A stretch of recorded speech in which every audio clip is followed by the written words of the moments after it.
Bonjour, konnichiwa. Aujourd'hui dans cette vidéo, je voudrais vous parler de travail au Japon. Enfin, un sujet intéressant. Alors, je voudrais préciser que ce que je vais raconter là, c'est ce que je ressens en travaillant au Japon. Donc, ne pense pas que c'est le travail en général au Japon. Ça reste très personnel et je ne sais même pas si c'est japonais ou c'est la même chose dans votre pays. Donc, je suis vraiment curieuse de savoir ce que vous en pensez. En fait, je vais raconter une chose qui m'est arrivée aujourd'hui. Mon manager m'a proposé de prendre un café ensemble. Une petite précision, c'est pas une pause café à la française, c'est pas la même chose. Dans mon cas, en général, quand mon manager me demande de prendre un café ensemble, c'est plutôt une mauvaise signe. Bref, donc on est allé prendre un café dans un café ensemble et mon manager m'a dit: il me semble que tu ne travailles pas comme c'est écrit sur notre contrat. Tu dois travailler 40 heures minimum par semaine et le mois dernier, tu as travaillé seulement genre 35 ou 36 heures par semaine.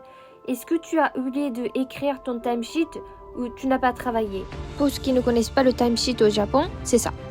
Et j'ai répondu: je pense que je travaille à peu près 40 heures par semaine. C'est vrai que je n'ai pas mis les heures très précises et probablement de temps en temps je travaille 35 heures par semaine. Mais vous pensez que le résultat de mon travail n'est pas suffisant pour le salaire que je reçois actuellement?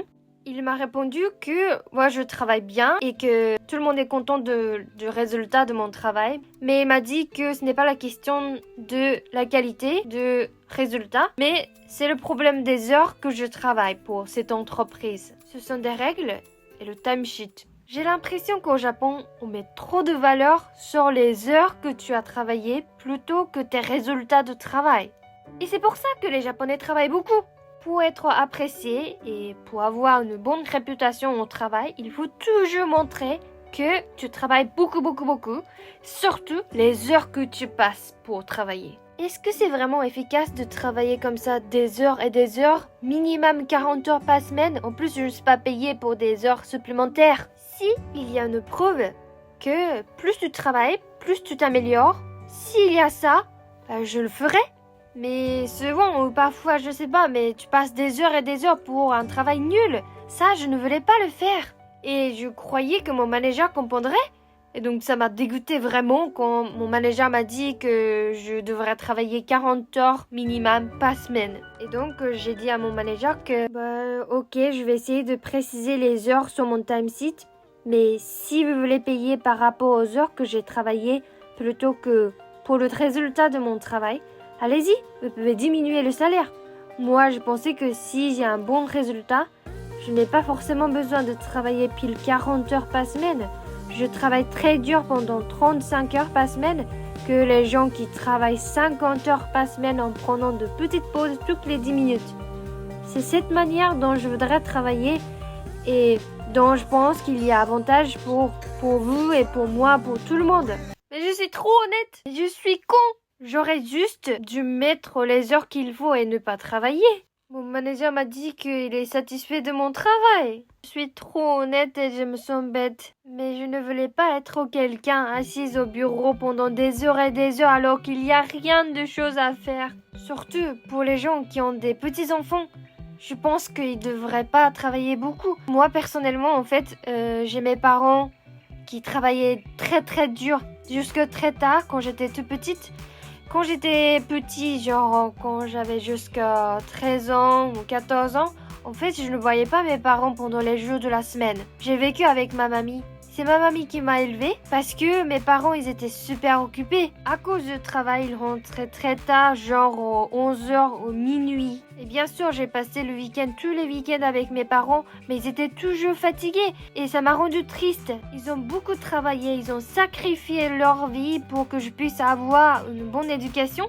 Et je ne sais pas trop la situation, comment elle était pour mes parents, mais si la société n'accepte pas les capacités des gens, s'ils ne travaillent pas des heures et des heures, c'est horrible.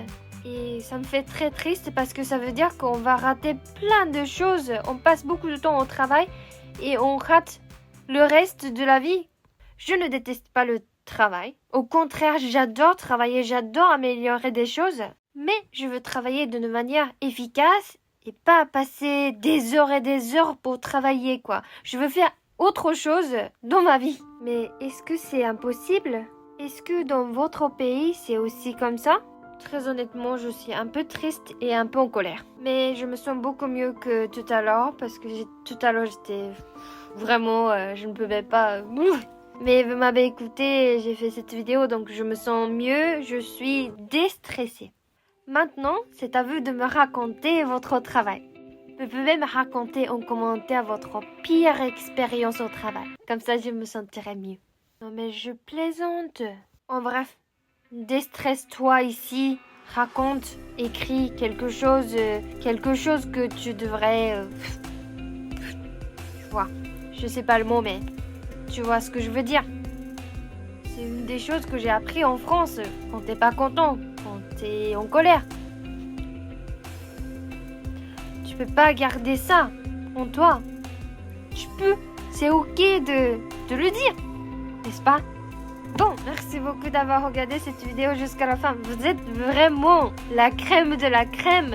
Prends bien soin de toi. Et à la semaine prochaine. Matane!